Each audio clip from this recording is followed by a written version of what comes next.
বরিশাল বিশ্ববিদ্যালয় ও বিএম কলেজের শিক্ষার্থীদের মধ্যে রাতভর সংঘর্ষে অন্তত ৮২ জন আহত হয়েছেন।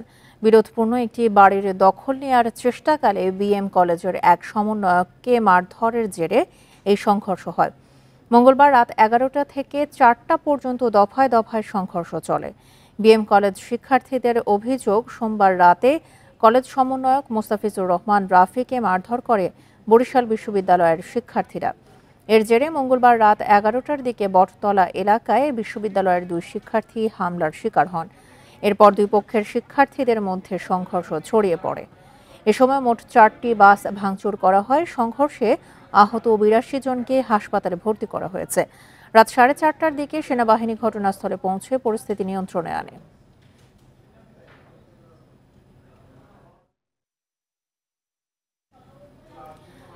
এ নিয়ে আরো জানাতে বরিশাল থেকে যোগ দিচ্ছেন সহকর্মী আলামিন।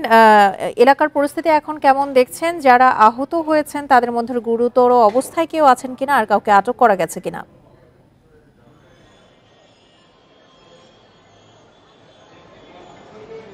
রাত থেকে যে সংঘর্ষের ঘটনা শুরু হয়েছে সেটি কিন্তু আসলে ভোর দিকে আসলে ৪টার পর থেকে কিন্তু আসলে সেই সংঘর্ষ থামানো হয়েছে এবং সেনাবাহিনী কিন্তু হস্তক্ষেপ করেছেন এবং সেনাবাহিনী নিয়ন্ত্রণে আনার চেষ্টা করেছেন এবং নিয়ন্ত্রণে এনেছেন। তবে যে বিষয়টি হচ্ছে যে বরিশাল শের-ই-বাংলা মেডিকেল কলেজ হাসপাতালে এই মুহূর্তে বিশ্ববিদ্যালয় এবং বিএম কলেজের কিন্তু ৮২ জন ভর্তি রয়েছে এবং এদের মধ্যে বেশিরভাগই কিন্তু আহত হয়েছেন। অনেকে হাতে আঘাত পেয়েছেন, অনেকে পায়ে আঘাত পেয়েছেন, অনেকে মাথায় আঘাত পেয়েছেন। যারা এই ধরনের ইনজুর্ড হয়েছেন তাদেরকে কিন্তু আসলে বরিশাল শের-ই-বাংলা মেডিকেল কলেজ হাসপাতালের যে সার্জারি ওয়ার্ডটি রয়েছে সেখানে ভর্তি করা হয়েছে। এই মুহূর্তে আমরা যেটি দেখছি যে আসলে হাসপাতালে যিনি সহকারী পরিচালক রয়েছেন তিনি কিন্তু এখানে এসেছেন এবং তিনি শিক্ষার্থীদের খোঁজ খবর নিচ্ছেন, যে তাদের চিকিৎসার যে খোঁজ খবর সেটি কিন্তু তিনি নিচ্ছেন। এবং এর পাশাপাশি আমরা দেখেছি হাসপাতালের ওয়ার্ডের ভিতরে যে যারা চিকিৎসাধীন রয়েছে তাদেরকেও কিন্তু চিকিৎসকরা চিকিৎসা সেবা দিয়ে যাচ্ছেন।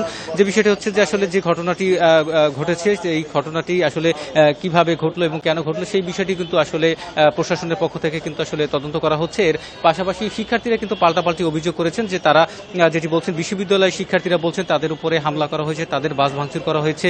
এরপরে কিন্তু বিএম কলেজের শিক্ষার্থীরা যারা রয়েছেন তারা বলেছেন তাদের কলেজ ক্যাম্পাসে হামলা করা হয়েছে এবং তাদের ক্যাম্পাসে থাকা যে ৪ থেকে ৫টি বাসের মধ্যে ৩টি বাস কিন্তু নতুন বাস, সেই ৩টি বাসের গ্লাস ভাঙচুর করা হয়েছে।